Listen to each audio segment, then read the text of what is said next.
Hello നമസ്കാരം, എല്ലാവർക്കും സഹകാരി rice പ്ലസിന്റെ current affairs ക്ലാസ്സിലേക്ക് സ്വാഗതം. അപ്പോൾ നമുക്കറിയാം ഇന്നത്തെ വാർത്തകൾ.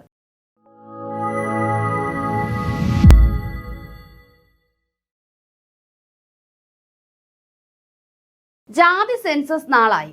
അപ്പോൾ നമുക്ക് ഇന്ത്യയിൽ ജാതി സെൻസസ് വരികയാണ്. നമുക്കറിയാം ഇന്ത്യയിൽ അവസാനമായിട്ട് ഒരു സെൻസസ് നടക്കുന്നത് ഏത് വർഷമാണ്?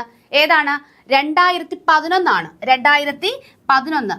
അടുത്തിടെ 2021 അടുത്ത സെൻസസ് നടക്കേണ്ടതായിരുന്നു, പക്ഷേ നടന്നിട്ടില്ല. 2011 അവസാന സെൻസസ് നടന്നത്. അതൊരു പക്ഷേ ഒരു PSC ഉദ്യോഗാർത്ഥിയെ സംബന്ധിച്ചിടത്തോളം ഒരു ഭാഗ്യമാണ് അല്ലേ. 2011 സെൻസസ് തന്നെയാണ് നമുക്ക് ഇപ്പോഴും ചോദിച്ചുകൊണ്ടിരിക്കുന്നത്. 2021 പുതിയ സെൻസസ് വരുമ്പോൾ എല്ലാം മാറും. നമ്മളെല്ലാം എന്ത് ചെയ്യണം? ഒന്നേന്ന് പഠിക്കണം. പക്ഷെ അതിന് പകരമായിട്ട് ഒരു ജാതി സെൻസസ് കൊണ്ടുവരിക്കാൻ പോവുകയാണ്. എന്നാണ്?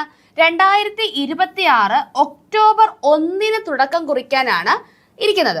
അത് ആദ്യം ആരംഭിക്കാൻ പോകുന്നത് ജമ്മു കാശ്മീർ, ലഡാക്ക്, ഹിമാചൽ പ്രദേശ്, ഉത്തരാഖണ്ഡ് എന്നിവിടങ്ങളിലെ മഞ്ഞുവീഴ്ചയുള്ള മലനിരകളിലും സമാന പ്രദേശങ്ങളിലുമായിരിക്കും ആദ്യഘട്ട സെൻസസ്.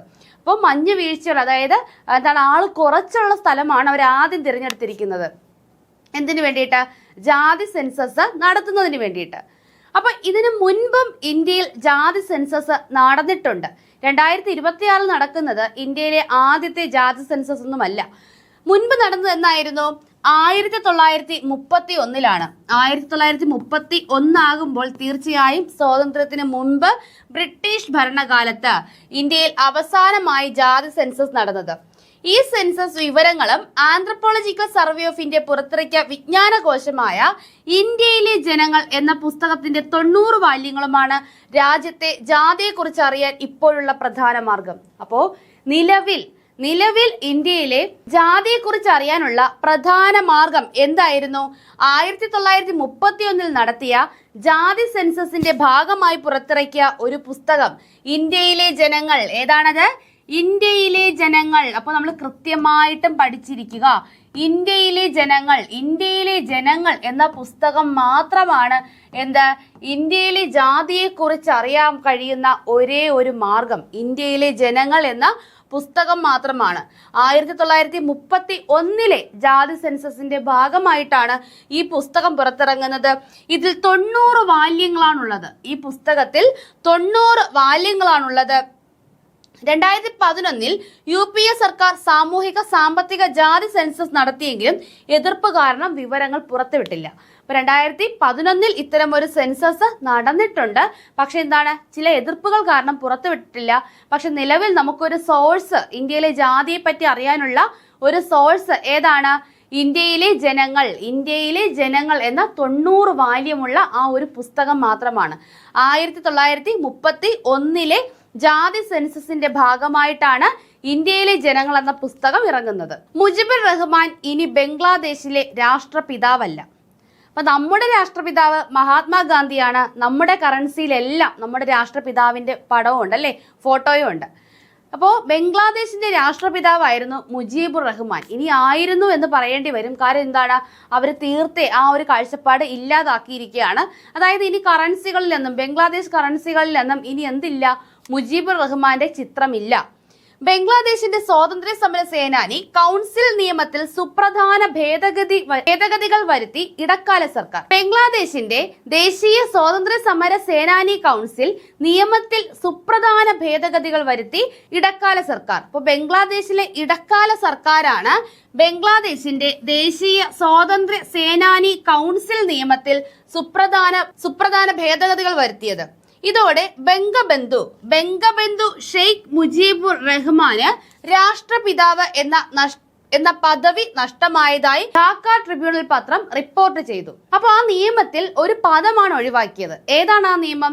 ബംഗ്ലാദേശിന്റെ ദേശീയ സ്വാതന്ത്ര്യ സമര സേനാനി കൗൺസിൽ നിയമം. ബംഗ്ലാദേശിന്റെ ദേശീയ സ്വാതന്ത്ര്യ സമര സേനാനി കൗൺസിൽ നിയമം. ആ കൗൺസിൽ നിയമത്തിലെ ബംഗബന്ധുവിന്റെ സ്വാതന്ത്ര്യത്തിനായുള്ള ആഹ്വാനത്തെ തുടർന്നാണ് വിമോചന യുദ്ധം പൊട്ടിപ്പുറപ്പെട്ടത് എന്ന ഭാഗം ഒഴിവാക്കി. ബംഗബന്ധുവിന്റെ സ്വാതന്ത്ര്യത്തിനായുള്ള ആഹ്വാനത്തെ തുടർന്നാണ് വിമോചന യുദ്ധം പുറപ്പെട്ടത് എന്ന ഒരു ഭാഗം ഒഴിവാക്കി അതിന് പകരം എന്തുകൊണ്ടുവന്നു? ഒരു പരമാധികാര ജനാധിപത്യ രാഷ്ട്രം സ്ഥാപിക്കുന്നതിനായി 1971 മാർച്ച് 26-നും ഡിസംബർ 16-നും ഇടയിൽ ബംഗ്ലാദേശിലെ ജനങ്ങൾ നടത്തിയ സായുധ പോരാട്ടം എന്നാണ് ഈ വിമോചന സമരത്തിന്റെ പുതിയ നിർവചനം. എന്താണ്? ഒരു പരമാധികാര ജനാധിപത്യ രാഷ്ട്രം സ്ഥാപിക്കുന്നതിനായി 1971 മാർച്ച് 6-നും ഡിസംബർ 16-നും ഇടയിൽ ബംഗ്ലാദേശിലെ ജനങ്ങൾ നടത്തിയ സായുധ പോരാട്ടം എന്നാണ് ഈ വിമോചന യുദ്ധത്തിന്റെ പുതിയ നിർവചനം. ആദ്യം എന്തായിരുന്നു? ബംഗബന്ധുവിന്റെ സ്വാതന്ത്ര്യത്തിനായുള്ള ആഹ്വാനത്തെ തുടർന്നാണ് വിമോചന യുദ്ധം പൊട്ടിപ്പുറപ്പെട്ടത് എന്നായിരുന്നു ആ വിമോചന സമരത്തിന്റെ നിർവചനം. അത് മാറ്റിയിരിക്കുന്നു. ഒരു പരമാധികാര ജനാധിപത്യ രാഷ്ട്രം സ്ഥാപിക്കുന്നതിനായി 1971 മാർച്ച് 26-നും ഡിസംബർ 16-നും ഇടയിൽ ബംഗ്ലാദേശിലെ ജനങ്ങൾ, ഇവിടെ എന്തായിരുന്നു? ബംഗബന്ധുവിന്റെ സ്വാതന്ത്ര്യത്തിനായുള്ള ആഹ്വാനം എന്നായിരുന്നു പറഞ്ഞത്. ഇവിടെ എന്തായി? ബംഗ്ലാദേശിലെ ജനങ്ങൾ നടത്തിയ സായുധ പോരാട്ടം എന്നാക്കി മാറ്റി. അപ്പൊ നമ്മുടെ മുജീബുർ റഹ്മാന്റെ മകളായിരുന്നു നമ്മുടെ ഈ ഷെയ്ഖ് ഹസീന, ബംഗ്ലാദേശിന്റെ പ്രധാനമന്ത്രിയായിരുന്ന ഷെയ്ഖ് ഹസീന മുജീബുർ റഹ്മാന്റെ മകളായിരുന്നു എന്നുകൂടെ ഒന്ന് ഓർത്തിരിക്കുക. സുഗതകുമാരി പരിസ്ഥിതി പുരസ്കാരം കുമ്മനം രാജശേഖരന്. അപ്പൊ അത് അങ്ങനെ തന്നെ പഠിക്കുക. സുഗതകുമാരി പരിസ്ഥിതി പുരസ്കാരം ലഭിച്ചിരിക്കുന്നത് ആർക്കാണ്? കുമ്മനം രാജശേഖരനാണ്. ആർക്കാണ്? കുമ്മനം രാജശേഖരന്. ഗാന്ധി ഭവൻ ഇന്റർനാഷണൽ ട്രസ്റ്റ് ആണ് ഇത് ഏർപ്പെടുത്തിയിരിക്കുന്നത്. ഏതാണ്? ഗാന്ധി ഭവൻ ഇന്റർനാഷണൽ ട്രസ്റ്റ് ആണ് ഈ സുഗതകുമാരി പരിസ്ഥിതി പുരസ്കാരം ഏർപ്പെടുത്തിയിരിക്കുന്നത്. അദ്ദേഹം സുഗതവനം പദ്ധതിയുടെ ഉപജ്ഞാതാവാണ്. സുഗതവനം പദ്ധതിയുടെ ഉപജ്ഞാതാവ് കൂടിയാണ് ആര്? കുമ്മനം രാജശേഖരൻ. ഏതാണ് പദ്ധതി? സുഗതവനം പദ്ധതിയുടെ ഉപജ്ഞാതാവാണ് കുമ്മനം രാജശേഖരൻ. അദ്ദേഹത്തിനാണ് സുഗതകുമാരി പരിസ്ഥിതി പുരസ്കാരം ലഭിച്ചിരിക്കുന്നത്. ഇനി നമുക്ക് എല്ലാവർക്കും അറിയാം ഇന്ന് എന്താണ്? ഇന്ന് ലോക പരിസ്ഥിതി ദിനമാണ്. പോരാടാം പ്ലാസ്റ്റിക് മാലിന്യത്തോട്. ലോക പരിസ്ഥിതി ദിന പ്രമേയം കൂടിയാണ് ഇത്. പോരാടാം പ്ലാസ്റ്റിക് മാലിന്യത്തോട്. 2025 ലോക പരിസ്ഥിതി ദിന പ്രമേയമാണ് പോരാടാം പ്ലാസ്റ്റിക് മാലിന്യത്തോട്. എന്താണ്? പോരാടാം പ്ലാസ്റ്റിക് മാലിന്യത്തോട്. അപ്പൊ ഇതില് നമ്മുടെ ഈ വർഷം, നമ്മുടെ കുറച്ച് നാളുകളായി നമ്മുടെ ലോകത്തുണ്ടാകുന്ന പ്ലാസ്റ്റിക് മാലിന്യത്തിന്റെ ഒരു കണക്കാണ് ഇതിൽ കൊടുത്തിരിക്കുന്നത്. ലോകത്ത് പ്രതിവർഷം ഉണ്ടാകുന്ന പ്ലാസ്റ്റിക് മാലിന്യം 40 കോടി ടണ്ണിലധികം എന്നാണ് പറഞ്ഞിരിക്കുന്നത്. എത്രയാണ്? 40 കോടി ടൺ. ഒരു വർഷം 40 കോടി ടൺ പ്ലാസ്റ്റിക് മാലിന്യം. പ്ലാസ്റ്റിക് എന്നല്ല, പ്ലാസ്റ്റിക് ഉൽപ്പാദിപ്പിക്കുന്നല്ല പറഞ്ഞത്. പ്ലാസ്റ്റിക് മാലിന്യം ഉണ്ടാകുന്നു 40 കോടി ടൺ. അതിൽ പുനഃചംക്രമണം നടക്കുന്നത്, അതായത് റീസൈക്കിൾ ചെയ്യുന്നത് എത്ര ശതമാനം മാത്രമാണ്? 20%. 40 കോടി ടണ്ണിലധികം പ്ലാസ്റ്റിക് മാലിന്യം ഉണ്ടാകുന്നു. അതിൽ റീസൈക്കിൾ ചെയ്യുന്നത് വെറും 20% മാത്രമാണ്. പ്ലാസ്റ്റിക് മലിനീകരണത്തെ പരാജയപ്പെടുത്തുക എന്നതാണ് ഇത്തവണത്തെ സന്ദേശം. എന്താണ്? പ്ലാസ്റ്റിക് മലിനീകരണത്തെ പരാജയപ്പെടുത്തുക എന്നതാണ് ഇത്തവണത്തെ സന്ദേശം. അനിയന്ത്രിത പ്ലാസ്റ്റിക് ഉപയോഗം ഏൽപ്പിക്കുന്ന ആഘാതം വലുതാണ്. 2040 പ്ലാസ്റ്റിക് ഉപയോഗം ഗണ്യമായി കുറയ്ക്കുക എന്നതാണ് ഐക്യരാഷ്ട്രസഭ മുന്നോട്ട് വെച്ച ലക്ഷ്യം. അപ്പൊ 2025 ലോക പരിസ്ഥിതി ദിനത്തോടനുബന്ധിച്ച് ഐക്യരാഷ്ട്രസഭ മുന്നോട്ട് വെച്ച ലക്ഷ്യം എന്തായിരുന്നു? 2040 പ്ലാസ്റ്റിക്കിന്റെ ഉപയോഗം ഗണ്യമായി കുറയ്ക്കുക, വളരെ കൂടിയ അളവിൽ തന്നെ പ്ലാസ്റ്റിക്കിന്റെ ഉപയോഗം കുറയ്ക്കുക എന്നതാണ് UN മുന്നോട്ട് വെച്ച ലക്ഷ്യം. ഇത്തവണത്തെ സന്ദേശം എന്താണ്? പ്ലാസ്റ്റിക് മലിനീകരണത്തെ പരാജയപ്പെടുത്തുക. ഇന്ത്യയിലും കേരളത്തിലും പ്ലാസ്റ്റിക് മാലിന്യത്തിന്റെ ഒരു കണക്കൊക്കെ കൊടുത്തിട്ടുണ്ട്. ഇതിൽ നമുക്ക് ഏറ്റവും പ്രധാനപ്പെട്ട പോയിന്റ് എന്ന് പറയുന്നത് ക്ലീൻ കേരള. എന്താണ്? ക്ലീൻ കേരള.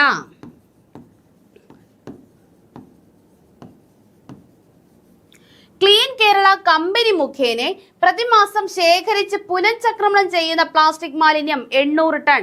അതായത് കേരളത്തിൽ ക്ലീൻ കേരള എന്നൊരു കമ്പനി മുഖേന പ്രതിമാസം എന്ത് ചെയ്യുന്നു? 800 ടൺ പ്ലാസ്റ്റിക് ശേഖരിച്ച് എന്ത് ചെയ്യുന്നു? റീസൈക്കിൾ ചെയ്യുന്നു. എന്താണ്? ക്ലീൻ കേരള എന്ന കമ്പനിയുടെ ഭാഗമായിട്ട് എന്ത് ചെയ്യുന്നു? നമുക്കറിയാം, നമ്മുടെ കേരളം എന്താണ് വൃത്തിയുടെ ലോകത്തേക്ക് കടക്കുകയാണ് അല്ലെ. ക്ലീൻ ക്യാമ്പസ്, അങ്ങനെ പല പല പദ്ധതികളും വരുന്നുണ്ട്. നമ്മുടെ നഗരപ്രദേശങ്ങളായാലും ഗ്രാമപ്രദേശങ്ങളായാലും എല്ലാം ക്ലീൻ ചെയ്തുകൊണ്ട് വരികയാണ് അല്ലെ. അപ്പൊ അതിനോടനുബന്ധിച്ച് ക്ലീൻ കേരള എന്ന കമ്പനി മുഖേന കേരളത്തിൽ നിന്നും പ്രതിമാസം 800 ടൺ, എത്രയാണ്? 800 ടൺ പ്ലാസ്റ്റിക് ആണ് റീസൈക്കിൾ ചെയ്യുന്നത്. എത്രയാണ്? 800 ടൺ. അപ്പൊ ക്ലീൻ കേരളയാണ് ആ കമ്പനി എന്നൊന്ന് ഓർത്തു വെക്കുക. അപ്പൊ ഇനി നമുക്ക് ലോക പരിസ്ഥിതി ദിനത്തെ പറ്റി ഒന്ന് നോക്കാം. ലോക പരിസ്ഥിതി ദിനം 1972 ഐക്യരാഷ്ട്ര സംഘടന പരിസ്ഥിതി ദിനം ആഘോഷിക്കാൻ തീരുമാനിച്ചത്. എന്താണ്? 1972 ഐക്യരാഷ്ട്ര സംഘടന പരിസ്ഥിതി ദിനം ആചരിക്കാനായിട്ട് തീരുമാനിച്ചത്. പക്ഷേ ഏത് വർഷം മുതൽക്ക്? 1973 മുതലാണ് ഇത് ആചരിച്ചു തുടങ്ങിയത്. ഒരൊറ്റ ഭൂമി എന്ന മുദ്രാവാക്യവുമായാണ് ലോകത്താകമാനം പരിസ്ഥിതി ദിനം ആഘോഷിച്ചു തുടങ്ങുന്നത്. എന്താണ്? ഒരൊറ്റ ഭൂമി എന്ന ഒരു മുദ്രാവാക്യത്തോടു കൂടിയാണ് 1973 ഏത് വർഷം? 1973 ലോക പരിസ്ഥിതി ദിനം ആചരിച്ചു തുടങ്ങുന്നത്. റിപ്പബ്ലിക് ഓഫ് കൊറിയയാണ് ഈ വർഷത്തെ പരിസ്ഥിതി ദിന ആഘോഷങ്ങൾക്ക് ആതിഥേയത്വം വഹിക്കുന്ന രാജ്യം. അപ്പോൾ ഈ വർഷം എവിടെയായിരുന്നു? റിപ്പബ്ലിക് ഓഫ് കൊറിയയാണ് ഈ വർഷത്തെ പരിസ്ഥിതി ആഘോഷങ്ങൾക്ക് ആതിഥേയത്വം വഹിച്ച രാജ്യം. ആഗോള പ്ലാസ്റ്റിക് മലിനീകരണം അവസാനിപ്പിക്കുക എന്നതാണ് പരിസ്ഥിതി ദിനത്തിന്റെ സന്ദേശം. നമ്മൾ പറഞ്ഞതാണ് ആഗോള പ്ലാസ്റ്റിക് മലിനീകരണം അവസാനിപ്പിക്കുക എന്നതാണ് ഈ വർഷത്തെ സന്ദേശം. അപ്പോൾ ഈ വർഷത്തെ 2025 പരിസ്ഥിതി ദിനവുമായി ബന്ധപ്പെട്ട ആതിഥേയ രാജ്യം ഏതാണ്? ദക്ഷിണ കൊറിയയാണ്. ഏതാണ്? ദക്ഷിണ കൊറിയ. നമ്മുടെ ഏഷ്യൻ അത്ലറ്റിക് ചാമ്പ്യൻഷിപ്പ് നടന്നായിരുന്നു. ഏഷ്യൻ അത്ലറ്റിക് മീറ്റ് നടന്നിട്ടുണ്ടായിരുന്നു. എവിടെയായിരുന്നു അത്? അതും ദക്ഷിണ കൊറിയയിലാണ്. എവിടെയാണ്? ദക്ഷിണ കൊറിയയിൽ പുതുതായിട്ടൊരു പ്രസിഡന്റ് വന്നിട്ടുണ്ട്. അത് ആരാണെന്ന് നിങ്ങൾ എല്ലാവരും കമന്റ് ചെയ്യുക. ഈ ക്ലാസ് കറക്റ്റ് ആയിട്ട് കാണുന്നവർക്ക് കൃത്യമായിട്ട് അറിയാം. ഞാൻ ഈ പറയുന്ന പല കാര്യങ്ങളും പല കുട്ടികളും കമന്റ് ചെയ്യുന്നുണ്ട്. വളരെയധികം നന്ദിയുണ്ട് നിങ്ങൾ കമന്റ് ചെയ്യുന്നതിന്. നിങ്ങൾ ഇങ്ങനെ നമ്മളുമായിട്ട് ഇന്ററാക്ട് ചെയ്ത് നിൽക്കുമ്പോഴാണ് നിങ്ങളിലേക്ക് കൂടുതൽ ഫാക്റ്റുകളുമായി എത്താൻ ഞങ്ങൾക്ക് ഊർജ്ജം നൽകുന്നത്. അപ്പൊ തീർച്ചയായിട്ടും ദക്ഷിണ കൊറിയയിലെ അടുത്തിടെ തിരഞ്ഞെടുത്ത പ്രസിഡന്റ് ആരെന്ന് എല്ലാവരും കമന്റ് ചെയ്യുക. പ്ലാസ്റ്റിക് നിറഞ്ഞ സമുദ്രങ്ങൾ. ഇതിൽ നമുക്ക് പഠിക്കേണ്ടത് പ്ലാസ്റ്റിക് ഫോട്ടോ ഡീഗ്രഡേഷൻ. എന്താണ്? പ്ലാസ്റ്റിക്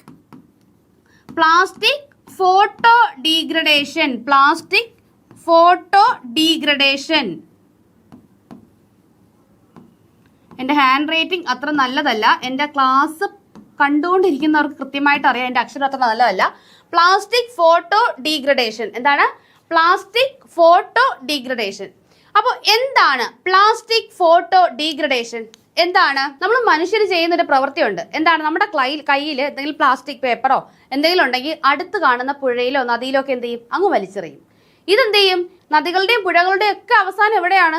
കടലിലാണ്. ഇതെന്ത് ചെയ്യും? നേരെ ഒഴുകി സമുദ്രങ്ങളിലെത്തുന്നു. ഇത് സമുദ്രങ്ങളിലെ ഉപരിതലത്തിൽ പരന്നു കിടക്കുന്നു. ഈ പ്ലാസ്റ്റിക് എന്ത് ചെയ്യും? സമുദ്രങ്ങളുടെ ഉപരിതലത്തിൽ പരന്നു കിടക്കും.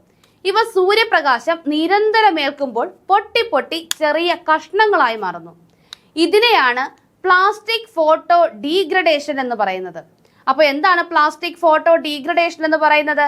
സമുദ്രോപരിതലത്തിൽ എന്താണ് അടിഞ്ഞുകൂടുന്ന പ്ലാസ്റ്റിക് മാലിന്യങ്ങൾ നിരന്തരം സൂര്യപ്രകാശമേറ്റ് പൊട്ടി ചെറിയ കഷ്ണങ്ങളായി മാറുന്നതാണ് എന്ത്? Plastic photo degradation. ഇതെന്ത് ചെയ്യും? ഇത് കടൽ വെള്ളത്തോട് ചേരുകയും എന്ത് ചെയ്യും? കടൽ ജീവികളെ ഇത് ഭക്ഷിക്കുകയും ചെയ്യുന്നു. അതിനെ നമ്മൾ പിടിച്ച് ഭക്ഷിക്കും അല്ലേ? നമ്മുടെ കടലാമകൾ കഴിക്കുന്ന ഭക്ഷണത്തിൽ ഏതാണ്ട് 74% ഇത്തരത്തിലെ മൈക്രോ പ്ലാസ്റ്റിക്കുകളാണെന്നാണ് കണക്കാക്കിയിരിക്കുന്നത്. പ്ലാസ്റ്റിക് മലിനീകരണത്തിന്റെ ഫലമായി വംശനാശം സംഭവിച്ച ജീവികൾ വരെയുണ്ട്. അവയിൽ കൂടുതലും കടൽ ജീവികളാണ്. അപ്പോൾ എങ്ങനെയാണ് കടൽ ജീവികളെ ഈ പ്ലാസ്റ്റിക് ദൂഷ്യം, ഈ പ്ലാസ്റ്റിക് ദോഷകരമായി ബാധിക്കുന്നതെന്ന് ഇതിലൂടെ നമുക്ക് വ്യക്തമാണ് അല്ലേ? ഇത് കടലില് ഇങ്ങനെ പ്ലാസ്റ്റിക് ഫോട്ടോ ഡീഗ്രഡേഷൻ ഒക്കെ സംഭവിക്കുമ്പോൾ ഇത് കടലിൽ കിടന്ന് കടലിലെ ജീവികൾ ഇത് കഴിച്ച് അതെന്ത് ചെയ്യും? മരണപ്പെടും. ഇത്തരത്തിൽ വംശനാശം സംഭവിച്ചതാണ് കടലാമകൾ, കടൽ പക്ഷികൾ, സീലുകൾ. ഇതൊക്കെ ഇത്തരത്തിൽ പ്ലാസ്റ്റിക് ഫോട്ടോ ഡീഗ്രഡേഷന്റെ കാരണത്താൽ വംശനാശം സംഭവിച്ച കടൽ ജീവികളാണ്. അപ്പൊ പ്ലാസ്റ്റിക് ഫോട്ടോ ഡീഗ്രഡേഷൻ ഇനി എന്താണെന്ന് ചോദിച്ചാൽ നിങ്ങൾക്ക് എല്ലാവർക്കും അറിയാമല്ലോ. എന്താണ്? നമ്മൾ വലിച്ചെറിയുന്ന പ്ലാസ്റ്റിക്, നദികളിലൊക്കെ വലിച്ചെറിയുന്ന പ്ലാസ്റ്റിക് ഇത് നേരെ ഒഴുകി സമുദ്രങ്ങളിലേക്ക് എത്തുന്നു. സമുദ്രോപരിതലത്തിൽ ഇത് ഇങ്ങനെ അടിഞ്ഞുകൂടി കിടക്കും. ഇതെന്ത് ചെയ്യും? നിരന്തരമായിട്ട് സൂര്യപ്രകാശം, അപ്പൊ ഫോട്ടോ എന്ന് കേൾക്കുമ്പോൾ പ്രകാശവുമായി ബന്ധപ്പെട്ടതാണ് അല്ലെ, സൂര്യപ്രകാശവുമായി ബന്ധപ്പെട്ടതാണ്. നിരന്തരം സൂര്യപ്രകാശം ഏൽക്കുമ്പോൾ ഇവ പൊട്ടി ചെറിയ കഷ്ണങ്ങളായിട്ട് മാറുന്നു. ഇതാണ് plastic photo degradation.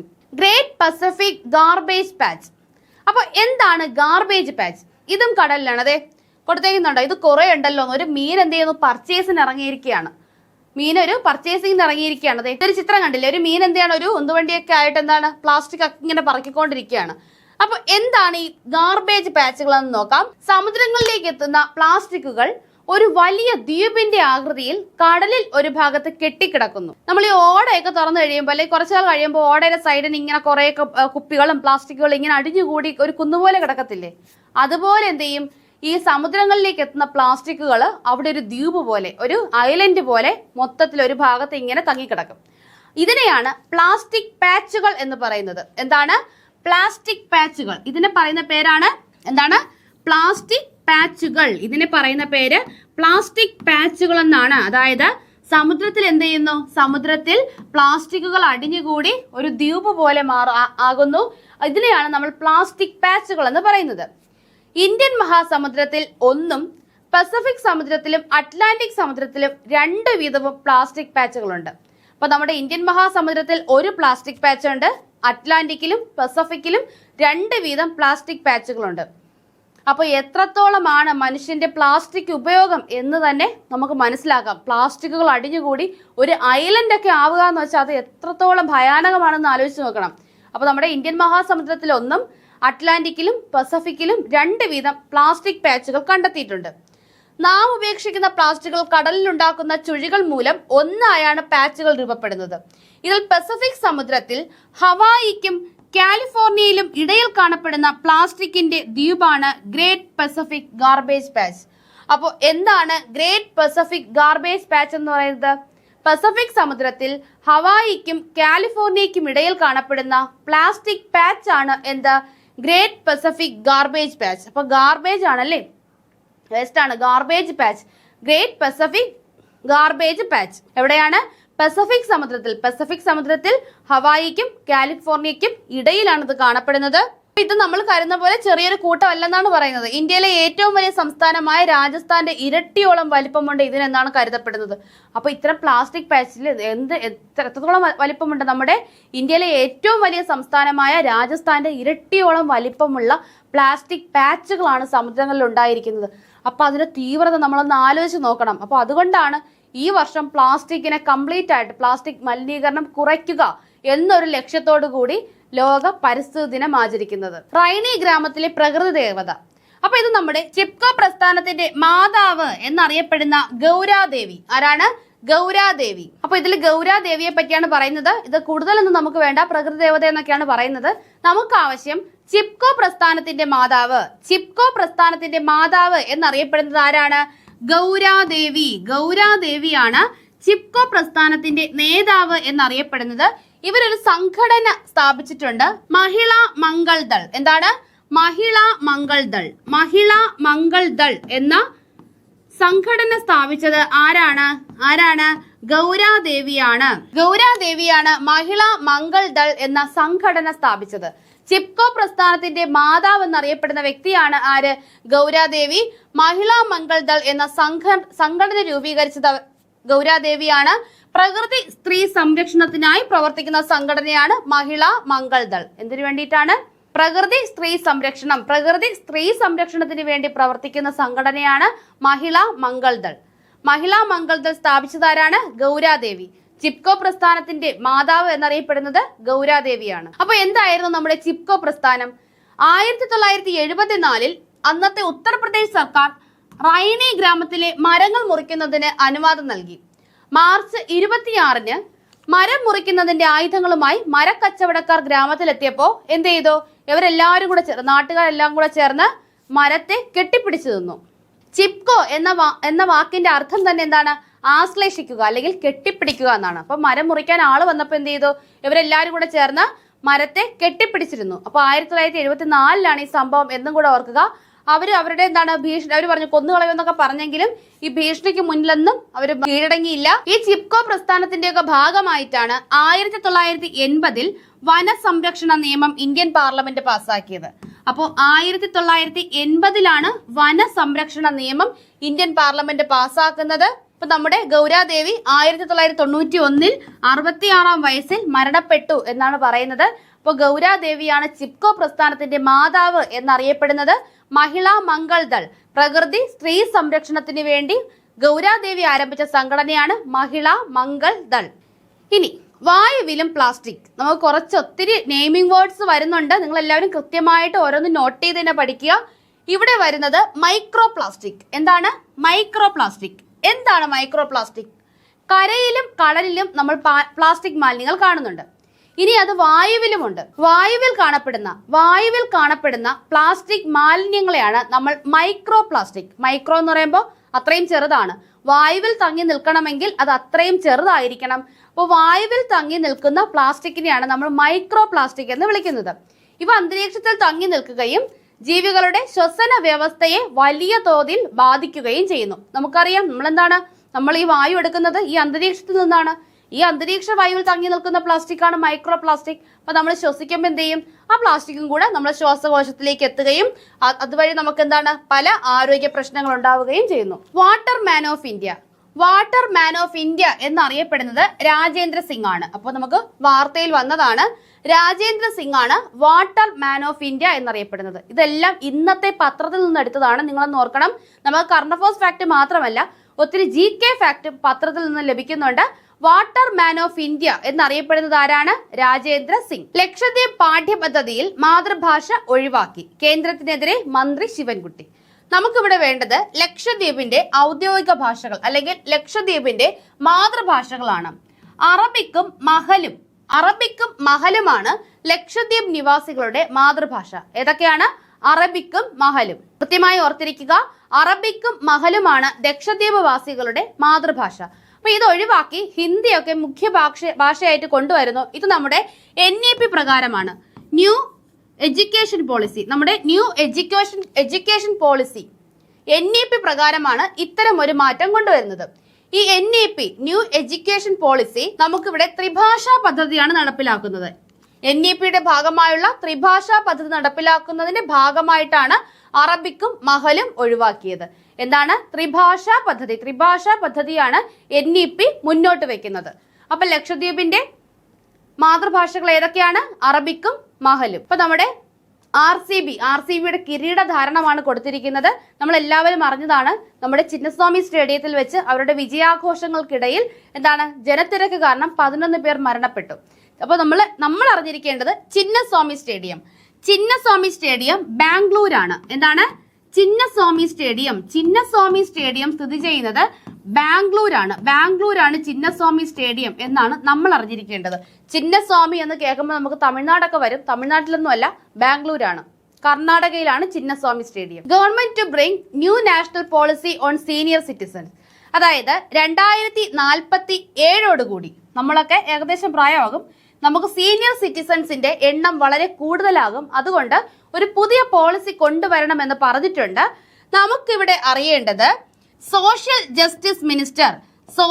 Justice minister കേന്ദ്ര സാമൂഹ്യ നീതി വകുപ്പ് മന്ത്രിയാണ് വീരേന്ദ്രകുമാർ. ആരാണ്? വീരേന്ദ്രകുമാർ ആണ് കേന്ദ്ര സാമൂഹിക നീതി വകുപ്പ് മന്ത്രി. ഇതാണ് നമുക്കിവിടെ വേണ്ട പോയിന്റ്. കേന്ദ്ര സാമൂഹ്യ നീതി വകുപ്പ് മന്ത്രി ആരാണ്? വീരേന്ദ്രകുമാർ.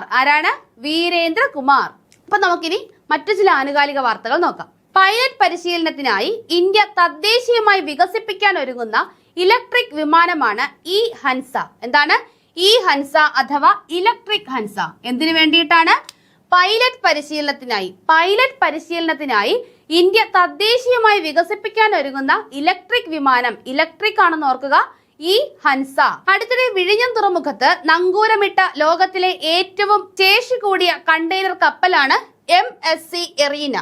ഇതാണ് MSC എറീനയാണ് കഴിഞ്ഞ ദിവസം അടുത്തിടെ എന്താണ് നമ്മുടെ വിഴിഞ്ഞം തുറമുഖത്ത് നങ്കൂരമിട്ട ലോകത്തിലെ ഏറ്റവും ശേഷി കൂടിയ കണ്ടെയ്നർ കപ്പൽ ഏതാണ്? MSC Irina. എന്താണ്? MSC Irina. 100ാം ഫ്രഞ്ച് ഓപ്പൺ വിജയം നേടി പുരുഷന്മാരിൽ റാഫേൽ നദാൽ മാത്രം മറികടന്ന റെക്കോർഡിൽ എത്തിച്ചേർന്ന താരം നൊവാക് ജോക്കോവിച്ച്. സെർബിയയുടെ നൊവാക് ജോക്കോവിച്ച് 100ാം ഫ്രഞ്ച് ഓപ്പൺ വിജയം. ഇത് കേൾക്കുമ്പോൾ 2025 ഫ്രഞ്ച് ഓപ്പൺ നൊവാക് ജോക്കോവിച്ച് എഴുതി വെക്കരുത്, വിജയി ആയിട്ടില്ല. അതായത് ഫ്രഞ്ച് ഓപ്പണിലെ ഓരോ ഘട്ട മത്സരങ്ങളുണ്ടല്ലോ, ആ ഓരോ ഘട്ടത്തിലെ വിജയവും ഓരോ വിജയമായി കണക്കിലെടുത്താൽ ഏറ്റവും കൂടുതൽ ഫ്രഞ്ച് ഓപ്പൺ വിജയിച്ചിട്ടുള്ളത് റാഫേൽ നഡാലാണ്. അതായത് 100 ഫ്രഞ്ച് ഓപ്പൺ വിജയം നേടിയ വ്യക്തി റാഫേൽ നഡാലാണ്. റാഫേൽ നദാലിന് ശേഷം ഇത്തരം ഒരു വിജയം കൈവരിക്കുന്നു ആര്? നൊവാക് ജോക്കോവിച്ച്, സെർബിയയുടെ കളിക്കാരനാണ്. ഓർക്കുക, ഫ്രഞ്ച് ഓപ്പൺ നടന്നുകൊണ്ടിരിക്കുകയാണ്. 2024 ഫ്രഞ്ച് ഓപ്പൺ വിജയി കാർലോസ് അൽക്കാരസ് ആണ്. ആരാണ്? Carlos Alcaraz. ഇനി നമുക്ക് കുറച്ച് റിലേറ്റഡ് ക്വസ്റ്റ്യൻസ് നോക്കാം. കേരളത്തിൽ ഏറ്റവും കൂടുതൽ പ്ലാസ്റ്റിക് മാലിന്യം ഉൽപ്പാദിപ്പിക്കുന്ന ജില്ല? കോഴിക്കോട്, എറണാകുളം, തിരുവനന്തപുരം, കണ്ണൂർ. നമുക്ക് എല്ലാവർക്കും അറിയാം, കുറച്ച് ഡെവലപ്പ് ആകുമ്പോഴാണ് പ്ലാസ്റ്റിക് മാലിന്യം കൂടുന്നത്. അപ്പൊ ഇതിൽ കുറച്ച് ഡെവലപ്ഡ് ആയിട്ടുള്ള ജില്ല ഏതാണോ അതാണ് ഉത്തരം. നിങ്ങൾ എല്ലാവരും ഉത്തരത്തിലേക്ക് എത്തിയെന്ന് മനസ്സിലാക്കുന്നു. ആൻസർ എന്താണ്? B, Ernakulam. Consider the following statements regarding world environment day. ഇപ്പോൾ വേൾഡ് എൻവയോൺമെന്റ് ഡേയുമായി ബന്ധപ്പെട്ട് statement 1, the concept of world environment day was proposed at the united nations conference on the human environment held in 1972. 1972 ഇങ്ങനൊരു ദിവസം ആചരിക്കാം എന്നൊരു തീരുമാനമുണ്ടായത്. Statement 2, the first official celebration of World Environment Day was held in 1973 with the theme Only One Earth. Statement 3, the United Nations Environment Program selects a host country each year to organize official celebration. അതായത് United Nations Environment Programme selects a host country each year to organise official celebration. ഓരോ വർഷവും ഓരോ രാജ്യം എന്ത് ചെയ്യുന്നു? Official celebration host ചെയ്യുന്നു. ഇതിൽ ഏതാണ് ശരി? Option A only 1 and 2, B only 2 and 3, C 1, 2 and 3, D only 1. അപ്പൊ നിങ്ങൾ എല്ലാവരും ഉത്തരത്തിലേക്ക് എത്തിക്കാണും, എല്ലാവരും കമന്റ് ചെയ്യുന്നുണ്ട്. അപ്പൊ നമുക്ക് ആൻസർ എന്താണെന്ന് നോക്കാം. ആൻസർ ഏതാണ്? 1, 2 and 3. ചിന്നസ്വാമി സ്റ്റേഡിയം എവിടെ സ്ഥിതി ചെയ്യുന്നു? ചെന്നൈ, ബാംഗ്ലൂർ, അടയാർ, കൂർഗ്. എവിടെയാണ് ചിന്നസ്വാമി സ്റ്റേഡിയം? നമുക്ക് എല്ലാവർക്കും അറിയാം. എവിടെയാണ്? ചെന്നൈ ആണോ? എല്ലാവരും കമന്റ് ചെയ്തേ. എവിടെയാണ്? ഓപ്ഷൻ ബി, ബാംഗ്ലൂരാണ് ചിന്നസ്വാമി സ്റ്റേഡിയം. അപ്പൊ ഇത്രയുമാണ് നമ്മുടെ ഇന്നത്തെ കറണ്ട് അഫയേഴ്സ് ക്ലാസ്. അടുത്ത ക്ലാസ്സിലൂടെ നമുക്ക് വീണ്ടും കാണാം. താങ്ക്